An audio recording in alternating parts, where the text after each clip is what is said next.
Hello viewers, আজকে আমরা 719 page এবিটিএর test পেপারের ম্যাথামেটিক্সের 719 পেজ কোনো একের দাগের একের অঙ্কটা কোনো মূলধন এক্স বছরের দ্বিগুণ হলে বার্ষিক সরল সুদের হার কত হবে। চারটে অপশন দেওয়া আছে। এক্স বছরের দ্বিগুণ হচ্ছে, হ্যাঁ, খুব সহজ অঙ্ক। তাহলে আসল পিটা যদি এক্স হয়, এক্স টাকা, তাহলে সুদ আসল কত হবে? 2x, মানে দ্বিগুণ হচ্ছে মানে 2x হচ্ছে। তাহলে সুদটা কত হবে? এক্স থেকে 2x হলো, তার মানে এক্স থেকে 2x হলো কত বাড়ছে না 2x মাইনাস এক্স এক্স, তাহলে আইটা হবে এক্স টাকা। আর সরি, এটা এক্স ধরবো না, কারণ এক্স দিয়ে অঙ্কটা আছে, তো এটাকে ধরছি ওয়াই। হ্যাঁ, পিটা ওয়াই টাকা, তাহলে এটা 2y, তাহলে আইটা কত হবে? ওয়াই হবে। এইবার টিটা সময়টা বলেছে এক্স বছর, হ্যাঁ, এক্স বছর, আর সুদের হারটা বার করতে বলেছে, ঠিক আছে। এখানে বার করতে বলেছে বার্ষিক সরল সুদের হার কত হবে। তাহলে আমরা জানি কত, আই সমান পি আর টি বাই 100, এটা সূত্র সরল সুদের। তো এখানে আমরা মানগুলো বসাবো, আয়ের জায়গায় ওয়াই, পি এর জায়গায় ওয়াই, আর এর জায়গায় আরই থাকলো, টি এর জায়গায় এক্স বাই কত 100, এদিকে ওয়াই ওয়াই কেটে যাচ্ছে, তাহলে আর এক্স সমান 100 হচ্ছে, তাহলে এক্স আর এক্স সমান 100, তাহলে আর সমান কত হবে? 100 বাই এক্স, এটা অ্যান্সার হয়ে গেল। তাহলে সুদের হার হচ্ছে 100 বাই এক্স পার্সেন্ট, ঠিক আছে। অপশান দেওয়া আছে, এর অপশান 100 বাই এক্স পার্সেন্ট, ঠিক আছে। 2 নম্বর কোশ্চেন এরকম দেওয়া আছে, 2a সমান 3b সমান 4c, এটা হলে বার করতে বলেছে a/b/c সমান কত হবে। খুব সহজ অঙ্ক, ইম্পর্টেন্ট অঙ্ক। এটা কি করতে হবে না, এটা এই 2, 3 আর 4 এই যে সংখ্যাগুলো থাকবে তাদের লসও করতে হবে, এলসিএম। লসও কত হবে? 12। তাহলে 12 দিয়ে প্রত্যেকটাকে ভাগ করে দিচ্ছে, 2a বাই 12 সমান 3b বাই 12 সমান কত? 4c by 12। তাহলে কত হবে? এর তলায় এ 2 6 12, এটা হবে b বাই 4 হবে, এটা c বাই কত হবে? 3। তাহলে অতএব a/b/c, a/b/c সমান 6:4:3 হবে, ঠিক আছে। 6:4:3 মানে সি এর অপশানটা হবে। 3 নম্বর কোশ্চেন বলা হয়েছে, এবি এবং সিডি দুটি সমান্তরাল জ্যা, এবি আর সিডি দুটি সমান্তরাল জ্যা, ঠিক আছে। একটা বৃত্ত আঁকলাম, তো এবি এবং সিডি দুটি সমান্তরাল জ্যায় প্রত্যেকটি দৈর্ঘ্য 16 সেমি। তাহলে নিশ্চয়ই তাহলে কেন্দ্রের দুদিকে দুটো হবে, দুটো একই দৈর্ঘ্য 16 সেমি। তাহলে আমরা ধরছি এবি, এবি দেওয়া আছে এবি এবং সিডি, এটাও 16 সেমি, এটাও 16 সেমি।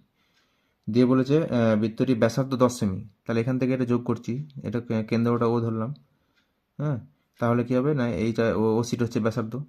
এবার ও বিন্দু দিয়ে আমরা একটা লম্ব টানছি, যেটা এবি এবং সিডিকে যথাক্রমে ইও এফ বিন্দু ছেদ করছে, ইও এফ বিন্দুতে ছেদ করছে, ঠিক আছে।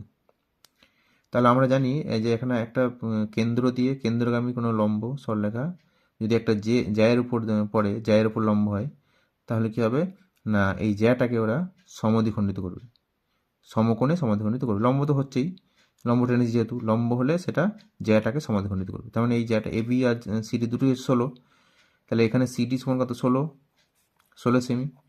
তাহলে সিডি যদি 16 হয়, তাহলে সিএফ কত হবে? সিএফ সমান হবে 16/2 মানে 8 সেমি হবে, 8 সেমি, ঠিক আছে। সিএফটা 8 সেমি হলো। এবার ও সিটা কত না, বৃত্তটির ব্যাসার্ধ ও সি সমান হচ্ছে 10 সেমি, এটা বলা আছে 10 সেমি।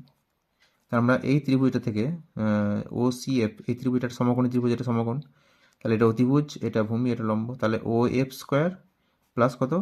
সি এফ স্কোয়ার সমান কত হবে? ও সি স্কোয়ার, ঠিক আছে। তো এখানে দেখো ওয়েব, মানে ওয়েবটা আমি বার করবো, ওয়েব স্কোয়ার প্লাস সি এফটা দিয়ে এখানে পেলাম কত? 8, 8 স্কোয়ার সমান 10 স্কোয়ার, ও সি মানে 10। তাহলে web square is equal to 10 10 100 minus এই 8 স্কোয়ার মানে 64, এদিকে বাঁ দিক থেকে ডান দিয়ে গেলে 64, তাহলে web square is equal to 36। তাহলে এখান থেকে পাচ্ছি ওয়েব সমান কত? 36 বর্গের মধ্যে 6।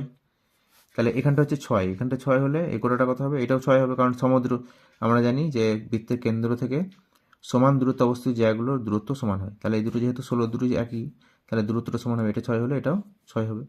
তাহলে অতএব জায়গা দুটির মধ্যে দূরত্ব ইএফ সমান হচ্ছে, ইএফ সমান কত? 6 × 2 মানে 12 অ্যান্সার হবে। তার মানে এমসিকিউ যেহেতু, হ্যাঁ, এটা শুধু লিখলাম ডিটেলসে মানে বোঝার জন্য, কিন্তু যেহেতু এমসিকিউ, এটা তোমরা সংক্ষেপে শুধু ছবিটা এঁকে করতে পারো। 4 নম্বর কোশ্চেন, 4 নম্বর কোশ্চেন বলা হয়েছে sine theta minus cos theta সমান 0, হ্যাঁ, সুন্দর অঙ্ক, এটা ত্রিকোণমিতির অঙ্ক। Sine theta minus cos theta সমান 0 দেওয়া আছে, দিয়ে বলেছে sec theta plus cosec theta মান কত হবে। তাহলে এখান থেকে আমরা কি করব না, বার করতে বলেছে, সে লিখে রাখছি এখানে sec theta plus cosec theta, cosec থিটার মানটা কত। তাহলে এটা কি করবে, খুব সহজে করবে, সাইন থিটা সমান এটা মাইনাস যদি পারলে কস থিটা, তাহলে মাইনাস হিসাবে ওকে পাঠালাম, প্লাস হয়ে গেল। এইবার ওকে আমি ভাগের আকারে নিয়ে আসছি আবার বাঁদিকে আবার নিয়ে আসছি। বাঁদিকে ছিল, ডান দিকে পাঠিয়েছিলাম অন্যভাবে, এখন অন্যভাবে নিয়ে আসছি, এর তলায় নিয়ে আসছি। তাহলে সাইন থিটা বাই কত হবে, কস থিটা, সমান কত হবে, 1 হবে। হ্যাঁ, ভাগ করছি যেহেতু কস থিটা দিই। তাহলে sine theta by cos theta মানে আমরা জানি কত, ট্যান থিটা। তাহলে ট্যান থিটা সমান কত, 1 মানে কত, ট্যান 45 ডিগ্রি। তাহলে অতএব থিটা সমান কত হলো, 45 ডিগ্রি। কোণের মানটা বার করলে সুবিধা হবে। তাহলে এখানে এবার বসিয়ে দাও, সেক থিটা মানে সেক 45 ডিগ্রি প্লাস কত, কোসেক 45 ডিগ্রি। এই যে লিখছি, এটা লেখারও দরকার নেই, একবার বসিয়ে দেবে। সেক 45 মানে হচ্ছে √2, আর কোসেক 45 মানে হচ্ছে √2। হ্যাঁ, সেকটা হচ্ছে কসের উল্টো, কোসেকটা সাইনের উল্টো। তাহলে √2 প্লাস √2 হবে। তাহলে অ্যান্সার হয়ে গেলো 2√2। ঠিক আছে। তার পরের কোশ্চেন বলেছে, দুটি নিরেট লম্ববৃত্তাকার চোঙের ব্যাসার্ধের দৈর্ঘ্য অনুপাত হচ্ছে 2:3 এবং উচ্চতা অনুপাত 5:3 হলে আয়তন অনুপাত কত হবে। তাহলে ব্যাসার্ধ অনুপাত বলেছে, আমরা ব্যাসার্ধটা যেহেতু এমসিকিউ অত ডিটেলসে লিখবো না, R1:R2 লিখে দিচ্ছি। R1:R2 সমান কত, 2:3, এটা দেওয়া আছে। ঠিক আছে। তার মানে এখান থেকে আমরা কি পাই, R1/R2 কত হবে, 2:3, 2/3। তেমনি বলেছে উচ্চতার অনুপাত মানে H1/H2, এটা কত বলে দিচ্ছে, 5/3। তাহলে আয়তন অনুপাত কত হবে। এটা আয়তনের সূত্র কি না, আয়তনের সূত্র হচ্ছে প্রথমটা ব্যাসার্ধ R1 আর উচ্চতা হচ্ছে H1। তাহলে আয়তন কত হবে, চোঙের আয়তন কত, πr²h, তাহলে πr1² H1 হবে, বাই কত, πr2² H2 হবে। ঠিক আছে, বুঝতে পারলে। একটা চোঙের আয়তনের সূত্র হচ্ছে πr²h। ঠিক আছে, πr²h মানে এখানে R1, এটা H1, এখানে R2 H2। এইবার এখানে পাই কেটে যাচ্ছে সরাসরি, থাকছে কত, R1² এটাকে একসময় লিখে R1/R2 তার হোল স্কোয়ার ইন্টু কত, H1/H2। এবার মানটা বসিয়ে দেবে, R1/R2 মান কত, এখানে 2/3, তাহলে 2/3 হোল স্কোয়ার ইন্টু কত, 5/3, H1/H2 মান। তাহলে এটা 4/9 ইন্টু 5/3, তার মানে 4×5 20/27। তাহলে 20:27 হবে, অ্যান্সার হবে 20:27। যে অপশানটা হবে সেটাই অ্যান্সার হবে, 20:27। ঠিক আছে। নেক্সট কোশ্চেন দেখো, 6 নম্বরে বলেছে 6x 7y 8 এবং 16 এদের গড় হচ্ছে 9 বলেছে, গড় হচ্ছে 9। তাহলে এক্স প্লাস ওয়াই এর মান, মানে একটা অপশন কোনটা হবে, এক্স প্লাস ওয়াইটা কত হবে এটা বলতে চাইছি যেটা। তাহলে আমরা গড় মানে খুব সহজ সিম্পল অঙ্ক, গড় মানে হচ্ছে এগুলো যোগফল। এখন মানে অঙ্কটা করার সময় এইভাবেই করবে, এটা প্লাস প্লাস করে দেবে, সবগুলো যোগ করে কত দিয়ে ভাগ না, যটা সংখ্যা হয় তত দিয়ে ভাগ, 3 6টা সংখ্যা হয় তাহলে 6 দিয়ে ভাগ, সমান কত, 9 হবে বলেছে। ঠিক আছে, সমান 9 হচ্ছে। এবার উপরটা কত গুণ যোগ করো, 6 আর 7 13, 13 আর 8 কত, 21, 21 আর 16 কত হবে, 20, 30, 36, 37। তাহলে 37 প্লাস এক্স প্লাস ওয়াই সমান, এটা 6 9 কত, 54। তাহলে অতএব এক্স প্লাস ওয়াই, এটা এই অঙ্কটা কিন্তু আগে একটা পেজে ছিল, 54 মাইনাস 37, 7 এক হয় 14, 7 14 হাতে হলো 1, 4 4 একেবারে 17। তাহলে এক্স প্লাস ওয়াই সমান 17 হলো। ঠিক আছে। পরের কোশ্চেন দেখো, 2 দাগের শূন্যস্থান পূরণ থাকবে। এখানে 5টা প্রশ্ন করতে হবে, হ্যাঁ 6টা থাকবে, 5টা করতে হবে। তো প্রথমে বলেছে সময়ের সঙ্গে কোনো কিছু নির্দিষ্ট হারে বৃদ্ধি হলে সেটি ড্যাশ বৃদ্ধি, কী হবে, সমহার বৃদ্ধি, ওটা হবে সমহার বৃদ্ধি। ঠিক আছে, সময়ের সঙ্গে কোনো কিছু নির্দিষ্ট হারে বৃদ্ধি হলে, নির্দিষ্ট হারে মানে একই হারে বাড়ছে, সেজন্য সমহার বৃদ্ধি হল। ঠিক আছে। নেক্সট কোশ্চেন দেখো, দুটি দ্বিঘাত করণী যোগফল ও গুণফল মূলত সংখ্যা হলে করণীদ্বয় কী হবে।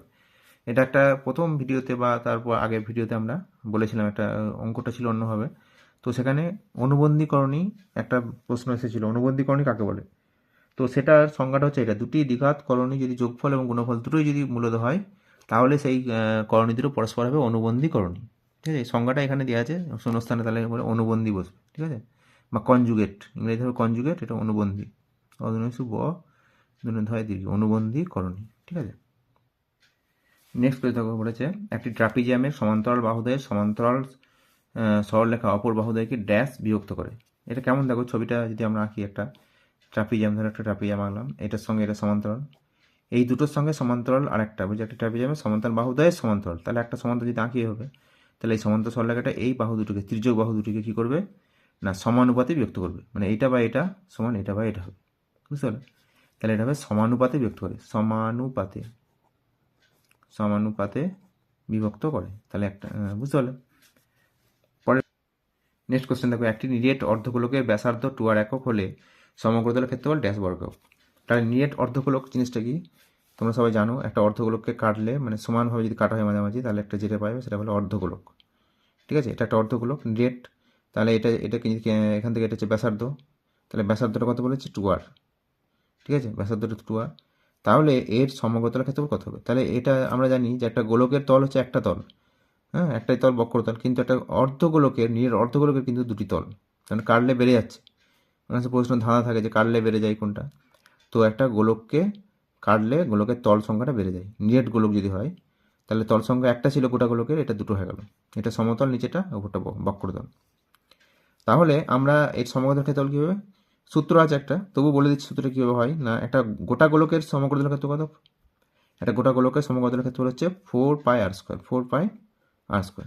তাহলে এই যখন কাটছি, এই গোটা গোলকটাকে যখন একটা মাঝে কাটছি, তাহলে ওপরে বক্রতলটার ক্ষেত্রফল কত হবে? এটা বাই 2 হবে। তার মানে কত হবে? 2πr², 2πr², বক্রতলটা। ঠিক আছে, আর সমতলটার ক্ষেত্রফল কত হবে? সমতলটা একটা বৃত্তাকার, যেহেতু বৃত্তের ক্ষেত্রফল শুধু πr², তাহলে সমতলটা হচ্ছে πr²। তাহলে এই দুটো যোগ করলে 2πr² প্লাস 3πr², 3πr²। এটা হচ্ছে সূত্র। একটা নিরেট অর্ধগোলকের ব্যাসার্ধ যদি আর হয় তাহলে তার সূত্র হবে 3πr²। তো এখানে আমার অঙ্কটা কী দেওয়া আছে? আর এর জায়গায় 2r দেওয়া আছে, তাহলে উত্তরটা কী হবে? 3π, আর এর জায়গায় 2r বসাবো, 2r তার হোল স্কোয়ার। ঠিক আছে, 3πr², তাহলে কী হবে? 3π ইন্টু 4r², তার মানে 4 দুগুণে 8πr², 8πr² উত্তর হবে। ঠিক আছে, সরি এটা 3π, 3π 3 4 12, তাহলে 12πr² হবে। আবার বলছি, একটা নিরেট অর্ধগোলকের সমগ্রতলের ক্ষেত্রফল বলেছে, সমগ্র ক্ষেত্র দুটো তল, একটা পার্শ্বতল, পার্শ্বতলটা হবে 2πr², 4π² অর্ধেক, আর এটা বৃত্তাকার যেহেতু πr², তাহলে হবে 3πr²। তাহলে 3π, আর এর জায়গায় কত বলেছে? 2r, যেহেতু ব্যাসার্ধ বলেছে কত, ব্যাসার্ধ বলেছে 2r, তাহলে 2r হোল স্কোয়ার হচ্ছে 4r², 3 আছে 3 4 12πr², এর অ্যান্সার হবে 12πr²। ঠিক আছে, পরের কোশ্চেনটা বলা হয়েছে 5-এর দাগে 3π/8, এটা লিখে নিয়ে 3π/8 পরিমাপের কোণটির সম্পূরক কোণের বৃত্তীয় মান কত? তাহলে সম্পূরক কোণ কাকে বলে না? দুটো কোণের সমষ্টি যখন পাই হবে, পাই রেডিয়ান বা 180। এখানে যেহেতু বৃত্তীয় মান বলেছে, তাহলে পাই থেকে এটা বিয়োগ করলে উত্তর হয়ে যাবে। দুটো কোণের সমষ্টি পাই হলে একটা অপরটার সম্পূরক কোণ, তাহলে একটা কোণ বলেছে 3π/8, তাহলে পাই মাইনাস 3π/8, এটা বিয়োগ করলে উত্তর হয়ে যাবে। 8 লসাগু হচ্ছে, তাহলে 8π মাইনাস 3π, মানে কথা হবে 5π/8। ঠিক আছে, 6 নম্বর কোশ্চেন দেখো, বলেছে এটা মুখোমুখি উত্তর হয়ে যাবে যে জানা থাকে।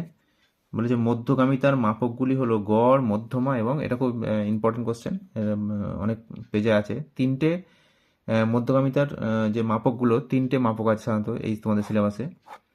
একটা হচ্ছে গড়, এখানে দেওয়া আছে গড়, কমা দিয়ে দেওয়া আছে মধ্যমা, গড় মধ্যমা।